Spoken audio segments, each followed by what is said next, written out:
Today I'm in Jamaica. I'm here with my Beta Group hat on.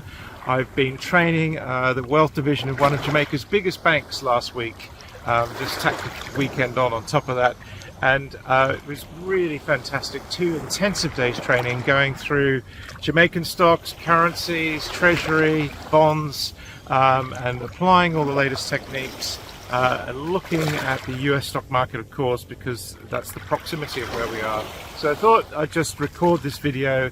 If you want training in your firm, then that's what we do. But let's get down and have a look at what's going on in markets. Okay, so I've been for a swim. I'm back in my room and taking a look now at the markets. The market's not open yet today, but really has been a fascinating time with these guys in Jamaica, and really enjoyed training them. And we went right through all the Jamaican stocks as the weekly and daily cloud charts. A lot of illiquidity issues for them and their market. So looking at ways we help them deal with that, and just looking at the performance of their own index versus the S&P 500, down nearly 16% so far this year in relative terms. Not down by that much in real terms, but of course the S&P is up, which means their index is relatively underperforming. And the big issue for a lot of them, and we looked at all sorts of things that affect them, and that's the whole point of coming to the currency, was looking at their treasury function and currency. And here we see how the Jamaican dollar really fell. If I just show that as a weekly chart, you can see how choppy it is. But what was really interesting was this decline in the Jamaican currency, strength in the US dollar. And the worrying thing here, of course, is this is a consolidation pattern. We break higher, the move in, the move out, the classic conundrum that we see in technical analysis. And of course, one of the things you can do is just literally put the targets on.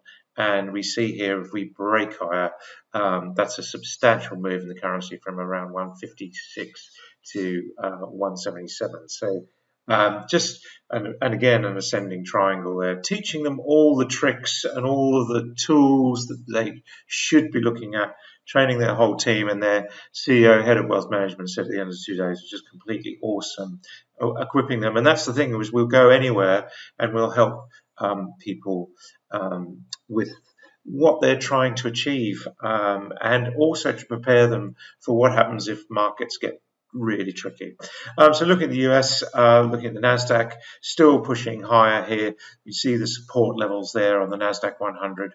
Got a little bit of a resistance level there. We spent a lot of time looking at US stocks. It certainly was much easier to run through the Dow. And interestingly, these stocks here coming from Bloomberg, but I was also looking at Refinitiv. I have users on different systems, and we looked at charts in Refinitiv, we looked at charts in Bloomberg.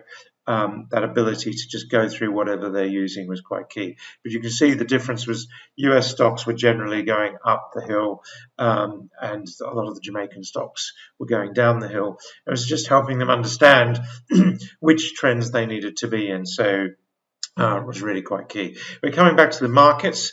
We see here that, as I say, the Nasdaq's looking pretty strong, still bullish on the daily and on the 60-minute. Remembering this is my medium term, weeks ahead, short term, days ahead. And we look at the US dollar here, still looking pretty bullish on the daily chart. Have got a couple of resistance points here at 106.10, so that's really the level that we need to break there. 106.50. We've got double highs there, so it's been tested twice. We break, then we can activate a new upside target. So just keeping an eye on that. Sterling, of course, has had an interesting time, just heading into the UK election for the week, and we have got downside targets there. Markets are pretty well priced in a Labour victory, so it would be interesting to see any changes from anything other than a strong Labour victory. Looking at Bitcoin, and of course a lot of people are asking about Bitcoin, just still in the doldrums here, having this sort of sideways move, just needing to move and break higher. So we are in a range there on Bitcoin, so quite interesting there. Looking at the FTSE, it's been quite strong of late, actually. We just have pulled back a little bit in June, but the longer term chart, we had a target at 7,700 to 8,600. We didn't quite get there, so that's slightly bearish confirmation of getting to the target, but looking just back below the cloud on the 60 minutes, so quite key there. Looking at the DAX in Germany, quite interesting here, just seeing that break higher as well, just in this range. Those are the levels that we have to break here, these key levels on the chart. And of course, French elections for the weekend, so it was really interesting to see the French market really just diving. It's fearful of a right-wing victory, which is looking on the card according to the polls. So really quite interesting just to see how that index has reacted very differently from the DAX in Germany. So quite interesting there. Taking a look just at some of the Asian markets, Japan looking pretty strong, upside targets there, looking very strong, upside target exceeded, given back at 25,000 on the Nikkei 400, exceeded, new upside targets there on the daily charts, so looking very strong indeed. China just looking a little bit weaker here on the 60-minute chart. We've had a pretty tough June, moving back below the cloud there on the daily. And if we look at the Sensex in India, we are seeing still the long-term targets in place, but there's been a lot of uncertainty with the elections.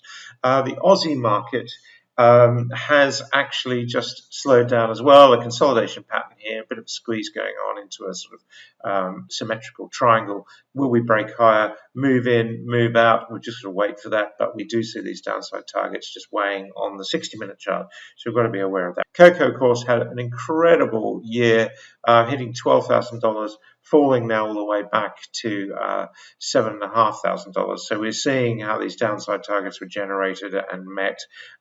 So really is a reversal of fortunes there. Coffee, we're seeing here upside targets on the short-term chart, just waiting to activate this upside target on the medium-term chart, so that's going to be quite key.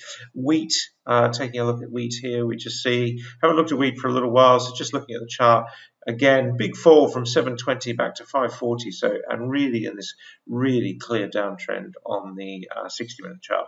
Gold, of course, had a big pop at the beginning of June, but we are just seeing a little bit of a pullback now, but we have activated this very big upside target, so I'm 45% higher. We want to see gold continuing to make new highs. We're in this little mini range on the daily and on the 60-minute, bit of more resistance there, just watching those two support levels, so that's going to be quite key. Silver, of course, this big break of $30 was really significant for silver. That activated upside targets to 46.50, and we have got this upside target back on that. We've retraced a bit, but we've got a new move back to $30. Got to regain that $30 level, and of course, 32.50 is the level we really want to see, but there's no denying that move above 30 was highly significant for silver.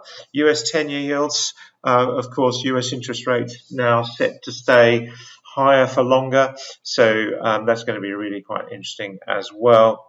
And we'll just take a look at some of the stocks. Of course, it's all been about tech.